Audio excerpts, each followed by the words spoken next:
Kesaksian artis memilih ikut Yesus datang dari Jovanka Mardova menjadi pengikut Kristus. Buat kamu generasi tahun 90-an pasti tidak asing lagi dengan sinema komedi Bajai Bajuri. Mungkin sahabat Eva Kreatif juga adalah salah satu penggemarnya. Pasti juga mengenal tokoh pemain yang bernama Debbie si teman Oneng, bukan? Ya, tokoh bernama Debbie itu diperankan oleh Jovanka Mardova. Lepas membintangi Bajai Bajuri, nama Jovanka seolah tenggelam dari dunia hiburan tanah air. Tak pernah didengar kabarnya. Diketahui wanita kelahiran 1978 ini sudah membangun bahtera rumah tangga pada 20 April tahun 2000 silam. Dari hasil pernikahan Jovanka dikaruniai 3 orang anak. Dan kali ini kita akan mendengarkan kesaksian Jovanka yang sekarang menjadi pengikut Kristus. Seperti apa videonya? Mari kita simak bersama-sama. Berani memutuskan bahkan mau kehilangan segalanya demi Kristus Yesus Tuhan. Haleluya. Bisa cerita kenapa Anda jadi Kristen, Jovanka? Ini ceritanya sebenarnya udah agak lama ya, sekitar saya terima Kristus itu tahun 2009. 2009 itu titik terendah hidup saya sebenarnya. Titik terendah hidupmu, oke. Titik terendah, saya bilang titik nadir istilahnya. Titik terendah saya bilang karena di titik itu saya kehilangan jati diri. Jadi perkawinan saya selesai, saya harus kembali ke Indonesia tanpa anak. Jadi otomatis saya kehilangan jati diri, kehilangan siapa diri saya gitu. Saya bukan istri siapa-siapa, bukan ibu siapa-siapa, nggak ada anak, saya nggak ada pegangan sama sekali gitu. Jadi itu titik terendah saya. Ya, di titik itu, di dalam kedepresian itu saya juga nggak ada pekerjaan. Ada seorang teman yang approach saya, dia bilang, wah, kamu gabung aja ke ministry kita, ke persekutuan doa, biar kita bantu doain. Wah, orang kalau lagi down itu ya Pak, terserah mau doa dengan cara apa, tapi itu kita butuh banget ya, karena itu kayak air, kayak orang yang kekeringan tapi perlu air. Nah, pada saya datang ke persekutuan itu, saya pikir ini luar biasa sekali ya perempuan-perempuan Kristen ini ya.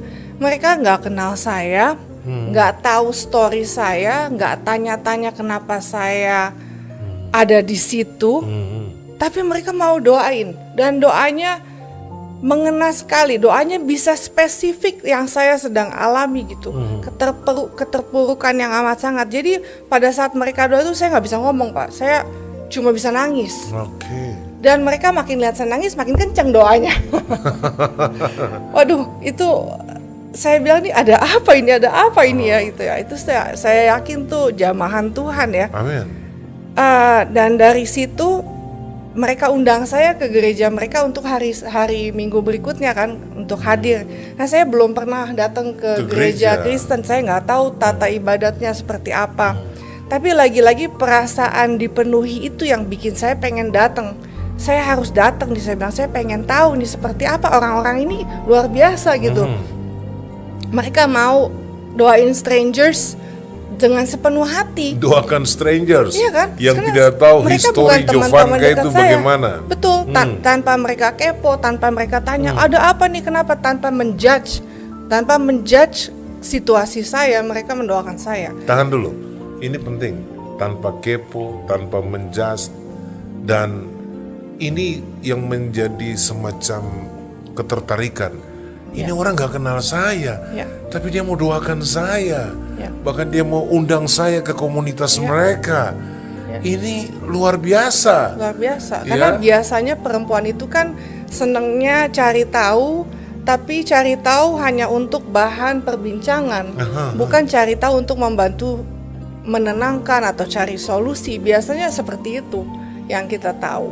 Jadi menurut saya, wah, ini ketertarikan perempuan-perempuan Kristen ini dahsyat gitu. Perempuan-perempuan ini dahsyat yang mereka lakukan, bahwa mereka bisa menarik seorang dari luar untuk dinaungi, disayang. Saya merasa begitu disayang gitu, Pak, di antara orang-orang yang saya nggak kenal. Jadi kan aneh ya. Saya pikir, dan begitu saya hadir di gereja itu juga seperti itu. Yang mengundang saya nggak datang, Pak. Jadi bisa bayangin, saya bingung kan ya. Tapi di dalam kebingungan itu saya kok nggak mau pulang. Saya mau dengerin terus. Dan begitu Pak Pendetanya bilang, oh ya sekarang bisa berdiri yang sedang merasa kesesakan. Karena saya sesak, saya berdiri kan, Pak. Saya nggak tahu apa yang akan terjadi berikutnya. Ternyata setelah saya berdiri, wah, tangan-tangan banyak sekali ke saya, doakan saya, Pak. Wah, saya kan jadi makin terharu ya, Pak. Ngalirlah itu deras saya mata saya. Lagi-lagi semakin saya nangis, semakin orang kenceng gitu doanya. Dan getarannya tuh, aduh, saya tuh nggak bisa berhenti nangis, Pak. Sampai saya tuh sesak napas. Saya bilang, ya Tuhan, ini tolong stopin nangisnya karena saya udah mulai sesak. Dan setelah saya menenangkan diri, lagi-lagi orang lewatin saya, pegang pundak saya, dia bilang, sis, God bless you ya sis, are you okay? Haleluya. Aduh tuh Pak, kalau buat orang yang nggak punya apa-apa dan ada di titik terendah, itu ulasan namanya, elusan aja itu bisa bikin nangis loh, Pak. Itu kasih itu luar biasa. Jadi Anda sebenarnya dimenangkan karena jamahan kasih. Yes. Exactly. Nggak ada yang pernah khotbahin saya, nggak ada yang pernah ajak-ajak apapun. Tapi itu pure, saya jatuh cinta sama kasihnya, dan itu kasih itu nggak bisa lagi saya tolak. Jadi waktu Anda mengalami yang namanya perhatian kasih, itu kemudian Anda terenyuh ya, dan sampai pada seperti yang diceritakan tadi, bahwa Anda masuk di gereja dalam, boleh dikata, kehampaan. Dan dalam titik nadir yang Joe cerita itu ya, sudah kehilangan segalanya, tidak punya apa-apa, dan mau hidup ini mau apa. Yang mungkin saja juga terlintas pikiran bunuh diri dan lain sebagainya. Betul, karena kan dipikir-pikir untuk apa gitu ya. Karena perempuan kalau nggak ada status, nggak ada pekerjaan, nggak apa, hidup buat apa kalau nggak ada purpose. Itu yang kuncinya, purpose ya. Kalau kita nggak punya purpose, ya memang kayak orang kehilangan semuanya gitu, kehilangan akal, kehilangan hidup nggak ada artinya. Benar. Jadi masuk ke gereja dalam keadaan kayak gitu, Pak. Wow, keluar dari sana, saya penuh sampai saya susah napas gitu ya, Pak. Bener. Secara teknis itu kayak deskripsinya seperti itu. Saya ke parkiran itu harus supaya saya bisa nyetir. Itu pertobatan yang menghasilkan duka cita. Dalam Alkitab bilang, pertobatan sejati yang datang dari Tuhan itu menghasilkan duka cita rohani. Kita betul-betul nangis, kita betul-betul nggak tahu bilang apa. Tidak ada lagi istilah bilang, aduh gue kelihatan berantakan nih. Nggak ada istilah mau pencitraan diri lagi. Hancur, betul-betul hancur. Cuma tahu nangis di hadirat Tuhan. Betul banget, Pak. Sekali loh, Pak. Semua kesusahan yang saya alamin 10 tahun yang lalu itu saya syukurin dengan amat sangat. Karena kalau nggak ada titik terendah itu, nggak akan ada Jovanka yang sekarang. Mungkin nggak ketemu Yesus. Nggak akan ketemu Yesus, nggak akan berapi-api. Sekarang sudah berapi-api ya. Cinta Tuhan Yesus gitu ya. Itu semua karena pada saat Tuhan menjamah saya dalam keadaan kosong. Kalau orang kosong kan bisa diisi ya, Pak.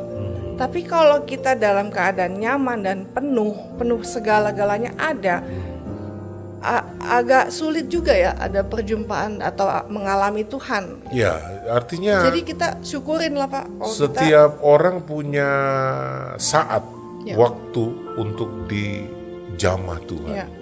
Nah, waktu itulah Tuhan tahu ini waktunya Jovanka untuk dipanggil.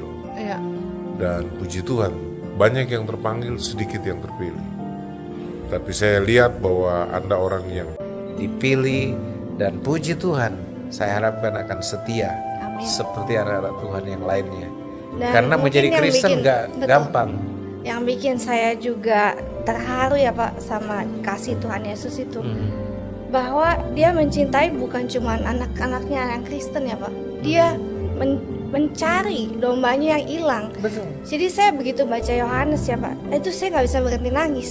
Karena saya mau bilang sama Tuhan Yesus, saya bilang ya ampun Tuhan, itu aku yang udah lama banget kemana-mana ya jalan-jalan gitu. Setelah usia 35 tahun baru bisa ketemu apa yang dicari. Bukan Bisa, jalan-jalan, sudah terjebak di jurang lagi. Udah hampir mati kan? Iya, Di betul. jurang itu Betul, Pak. Di istilahnya. ujung.